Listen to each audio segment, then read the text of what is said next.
ರಾಜ್ಯ ಬಿಜೆಪಿಯಲ್ಲಿ ಪದೇ ಪದೇ ಅಶಿಸ್ತು ಪ್ರದರ್ಶನ. ವಿಜೇಂದ್ರ ಬಸನಗೌಡ ಯತ್ನಾಳ್ ಟೀಮ್ಗೆ ಹೈಕಮಾಂಡ್ ಶಾಕ್ ಅನ್ನ ನೀಡಿದೆ.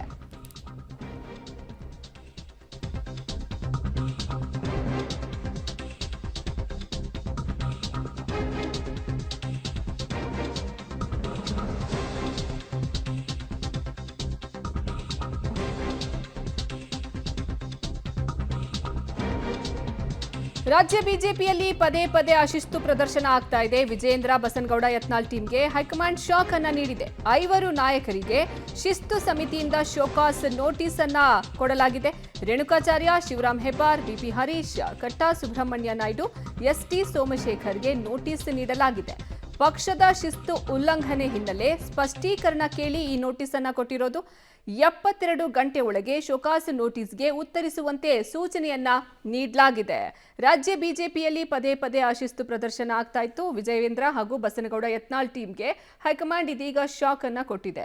5 ನಾಯಕರಿಗೆ ಶಿಸ್ತು ಸಮಿತಿಯಿಂದ ಶೋಕಾಸ್ ನೋಟಿಸ್ ಅನ್ನ ಜಾರಿ ಮಾಡಲಾಗಿದೆ. ರೇಣುಕಾಚಾರ್ಯ, ಶಿವರಾಮ್ ಹೆಬ್ಬಾರ್, ಬಿಪಿ ಹರೀಶ್, ಕಟ್ಟಾ ಸುಬ್ರಹ್ಮಣ್ಯ ನಾಯ್ಡು, ಎಸ್ಟಿ ಸೋಮಶೇಖರ್ಗೆ ನೋಟಿಸ್ ಅನ್ನ ಕೊಡಲಾಗಿದೆ. ಪಕ್ಷದ ಶಿಸ್ತು ಉಲ್ಲಂಘನೆ ಹಿನ್ನೆಲೆ ಸ್ಪಷ್ಟೀಕರಣವನ್ನ ಕೇಳಿ ಈ ನೋಟಿಸ್ ಅನ್ನ ಜಾರಿಗೊಳಿಸಿರೋದು. 72 ಗಂಟೆ ಒಳಗೆ ಶೋಕಾಸ್ ನೋಟಿಸ್ಗೆ ಉತ್ತರಿಸುವಂತೆ ಸೂಚಿಸಲಾಗಿದೆ. ಈ ಬಗ್ಗೆ ಹೆಚ್ಚಿನ ಮಾಹಿತಿ ನೀಡ್ತಾರೆ ನಮ್ಮ ಪ್ರತಿನಿಧಿ ಶಬ್ಬೀರ್ ಸಂಪರ್ಕಕ್ಕೆ ಸಿಗ್ತಿದ್ದಾರೆ. ಶಬ್ಬೀರ್, ಈಗ 5 ನೋಟಿಸ್ ಅನ್ನ ಕೊಟ್ಟಿದ್ದಾರೆ. ಈ ನೋಟಿಸ್ನಲ್ಲಿ ಏನೆಲ್ಲ ಉಲ್ಲೇಖ ಮಾಡಿದ್ದಾರೆ? ಅರ್ಪಿತಾ, ನೋಡಿ, ಬಿಜೆಪಿಯಲ್ಲಿ ಬಣ ರಾಜಕೀಯ ತೀವ್ರ ಪ್ರಮಾಣದಲ್ಲಿ ಹೆಚ್ಚಾಗ್ತಾ ಇರುವಂತದ್ದು. ಮನೆಯೊಂದು 3 ಬಾಗಿಲು ಅನ್ನೋ ರೀತಿಯಾದಂತ ಪರಿಸ್ಥಿತಿಗೆ ನಿರ್ಮಾಣ ಆಗಿರುವಂತದ್ದು. ಒಂದು ಕಡೆ ಬಿಜೆಪಿಯ ರಾಜ್ಯಾಧ್ಯಕ್ಷ ಆಗಿರುವಂತಹ BY ವಿಜಯೇಂದ್ರ ವಿರುದ್ಧ ಯತ್ನಾಳ್ ಬಣದ ನಾಯಕರು ಮಾತಾಡ್ತಾ ಇದ್ರೆ, ಮತ್ತೊಂದು ಕಡೆ BY ವಿಜಯೇಂದ್ರ ಪರವಾಗಿ ಯತ್ನಾಳ್ ಅಂತ ಬಣ ಏನಿದೆ ಅವರನ್ನ ಟೀಕಿಸುವಂತ ಕೆಲಸವನ್ನ ಮಾಡ್ಲಾಗ್ತಾ ಇದೆ.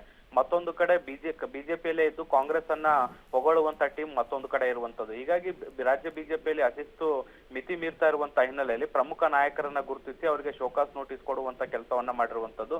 ಮುಖ್ಯವಾಗಿ ಯತ್ನಾಳ್ ಬಣದಲ್ಲಿ ಕಾಣಿಸ್ಕೊಂಡಂತ ಬಿಪಿ ಹರೀಶ್ ಮತ್ತೆ ವಿಜೇಂದ್ರ ಅವರ ಬಣದಲ್ಲಿ ಕಾಣಿಸ್ಕೊಂಡಾಗಿರುವಂತಹ MP ರೇಣುಕಾಚಾರ್ಯ ಮತ್ತೆ ಕಟ್ಟಾ ಸುಬ್ರಹ್ಮಣ್ಯ ನಾಯ್ಡು ಅವರಿಗೆ ಶೋಕಾಸ್ ನೋಟಿಸ್ ಅನ್ನ ಕೊಡಲಾಗಿರುವಂತದ್ದು. ಇದ್ರ ಜೊತೆಗೆ ಬಿಜೆಪಿಯಲ್ಲೇ ಇದ್ದು ಕಾಂಗ್ರೆಸ್ ಪರವಾಗಿ ಮಾತನಾಡ್ತಾ ಇದ್ದಂತ ಶಿವರಾಮ್ ಹೆಬ್ಬಾರ್ ಮತ್ತೆ ST ಸೋಮಶೇಖರ್ ಅವ್ರಿಗೂ ಕೂಡ ನೋಟಿಸ್ ಅನ್ನ ಕೊಡಲಾಗಿದೆ. ಈ ಒಂದು ನೋಟಿಸ್ ತಲುಪಿದ 72 ಗಂಟೆಯ ಒಳಗಡೆ ಉತ್ತರವನ್ನ ಕೊಡಬೇಕು ಅನ್ನುವಂತ ನಿಟ್ಟಿನಲ್ಲಿ ನೋಟಿಸ್ ನಲ್ಲಿ ಉಲ್ಲೇಖಿಸುವಂತ ಕೆಲಸವನ್ನ ಕೂಡ ಮಾಡಲಾಗಿದೆ. ಪದೇ ಪದೇ ಪಕ್ಷದಲ್ಲಿ ಶಿಸ್ತು ಉಲ್ಲಂಘನೆ ಆಗ್ತಾ ಇರುವಂತದ್ದು, ಪಕ್ಷದ ನಿಯಮಗಳನ್ನ ಮೀರಿ ಬಹಿರಂಗವಾಗಿ ಹೇಳಿಕೆಯನ್ನ ಕೊಡ್ತಾ ಇರುವಂತದ್ದು. ಸೊ ಈ ಹೇಳಿಕೆಗೆ ಸಂಬಂಧಪಟ್ಟಂತೆ ಸೂಕ್ತವಾದಂತ ಸ್ಪಷ್ಟೀಕರಣವನ್ನ ಕೊಡಬೇಕು, ಇಲ್ಲದೆ ಇದ್ರೆ ಪಕ್ಷ ನಿಮ್ಮ ಮೇಲೆ ಕ್ರಮ ತೆಗೆದುಕೊಳ್ಬಹುದಾ ಅನ್ನುವಂತ ನಿಟ್ಟಿನಲ್ಲಿ ಪ್ರಶ್ನೆ ಮಾಡಿ ಈಗ ಶಿಸ್ತು ಸಮಿತಿ ಏನಿದೆ ಅದು ನೋಟಿಸ್ ಅನ್ನ ಕೊಟ್ಟಿರುವಂತದ್ದು. ಹೀಗಾಗಿ ಈ ಒಂದು ನೋಟಿಸ್ ಗಳ ಮೂಲಕ ಎಲ್ಲ ಬಣವನ್ನ ಶಾಂತಗೊಳಿಸುವಂತ ಪ್ರಯತ್ನಕ್ಕೆ ಕೂಡ ಹೈಕಮಾಂಡ್ ಮುಂದಾಗಿದೆ. ಅರ್ಪಿತಾ, ಧನ್ಯವಾದ ಶಬ್ಬೀರ್ ನಿಮ್ಮೆಲ್ಲ ಮಾಹಿತಿಗಾಗಿ.